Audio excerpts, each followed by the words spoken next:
ಹಿರಿಯ ನಿರ್ಮಾಪಕ ದ್ವಾರಕೀಶ್ ಅವರು ಚಿತ್ರರಂಗವನ್ನು ಅಗಲಿದ್ದಾರೆ. ಇದು ಚಿತ್ರರಂಗಕ್ಕೆ ತುಂಬಲಾರದಂತಹ ನಷ್ಟ ಆಗಿದೆ. ಈ ಸಂದರ್ಭದಲ್ಲಿ ಅವರ ಪುತ್ರ ಯೋಗೀಶ್ ಅವರು ನಮ್ಮ ಜೊತೆಗಿದ್ದಾರೆ. ಏನು ಹೇಳ್ತಾರೆ ಸರ್? ಏನಾಯ್ತು ಸರ್? ಬೆಳಗ್ಗೆ ಎದ್ದು ಕಾಫಿ ಕುಡಿದ್ರು ಅಂತ ಹೇಳಿದ್ರಿ ಫೋನಲ್ಲಿ, ಅವಾಗಲೇ ಹೇಳಿದಾಗ ಎದ್ದು ಕಾಫಿ ಕುಡಿದು ಮತ್ತೆ ಆಮೇಲೆ ಏನಾಯ್ತು ಸರ್? ಏನಿಲ್ಲ, ಕಾಫಿ ಕುಡಿದ್ರು. ಸ್ವಲ್ಪ ಇವಾಗ ರಾತ್ರಿ ನಿದ್ದೆ ಮಾಡಿರಲಿಲ್ಲ ಅವರು.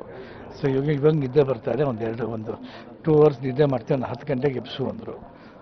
ನಾನೇ ಹೋಗಿ ಮಲಗಿಸಿದೆ. 9:30 ಎಬ್ಸೋಕೋದೆ. ಎದ್ದೇಳಿಲ್ಲ. ಸರ್ ನಿನ್ನೆ ರಾತ್ರಿ ಎಲ್ಲ ಏನು ಮಾತಾಡಿದ್ರು ಅಥವಾ ಹಿಂದೆ ನಿಮಗೆ ಕೊನೆಯದಾಗಿ ಏನು ಹೇಳಿದ್ರು ಸರ್? ಏನಿಲ್ಲ, ನಾರ್ಮಲ್, ಏನು ಸ್ಪೆಸಿಫಿಕ್ ಆಗಿ ಏನಿಲ್ಲ. ನಿನ್ನೆ ರಾತ್ರಿ ಸ್ವಲ್ಪ ಹೊಟ್ಟೆ ನೋವಿತ್ತು ಅವ್ರಿಗೆ, ಮೋಷನ್ ಕರೆಕ್ಟಾಗಿ ಆಗಿರಲಿಲ್ಲ. ಸೊ ಅದಕ್ಕಿಂತ ಅವ್ರಿಗೆ ನಿದ್ದೆ ಬರಲಿಲ್ಲ.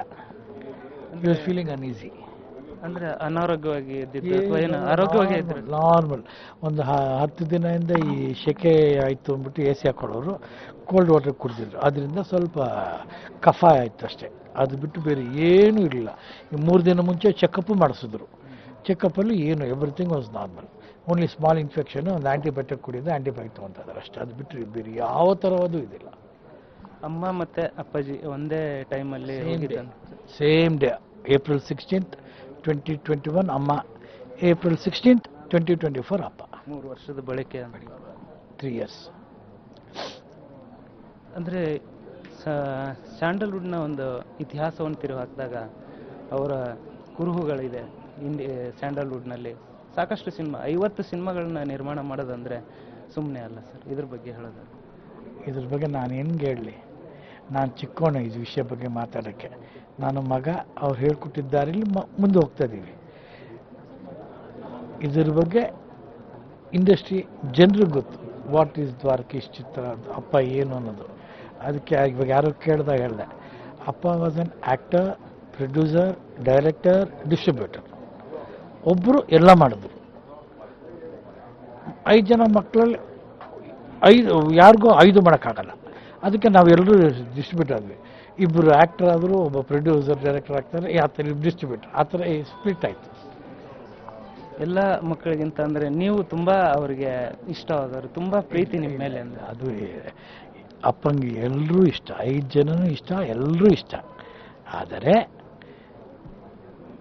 ಎಲ್ರಿಗೂ ಕಾಣಿಸೋದು ನಾನು ಜಾಸ್ತಿ ಇಷ್ಟ. ಯಾಕೆಂದರೆ ಅವರ ದ್ವಾರಕೀಶ್ ಚಿತ್ರ ನಿರ್ಮಾಣ ನಾನು ಮಾಡ್ತಾಯಿದ್ದೆ. ಸಿನಿಮಾದಲ್ಲಿ ಅವ್ರಿಗೆ ಆ್ಯಕ್ಟಿಂಗಿಂತ ತುಂಬ ಇಷ್ಟವಾದ ಪ್ರೊಡಕ್ಷನ್ ಆ್ಯಂಡ್ ಡೈರೆಕ್ಷನ್.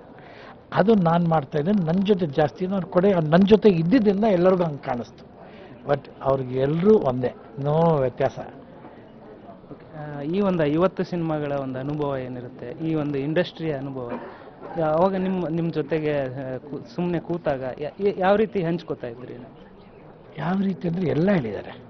ಇವತ್ತು ನನಗೇನೋ ಸಿನಿಮಾ ಬಗ್ಗೆ ಗೊತ್ತು ಅಂದರೆ ಅದಷ್ಟು ಅವರು ನನಗೆ ಹೇಳ್ಕೊಟ್ಟಿರುತ್ತಾರೆ.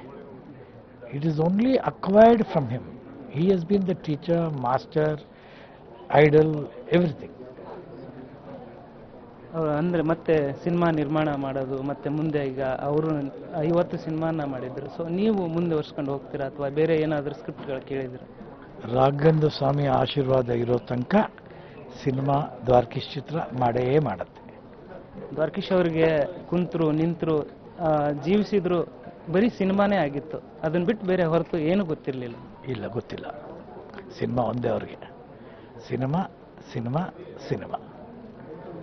ಸರ್, ಅಂತ್ಯಕ್ರಿಯೆ ಯಾವಾಗ ಸರ್? ಎಷ್ಟು ಗಂಟೆಗೆ? ಮತ್ತು ಸರ್ಕಾರದಿಂದ ಏನಾದರೂ ಮಾತಾಡಿದ್ದೀರಾ ಸರ್ಕಾರಕ್ಕೆ?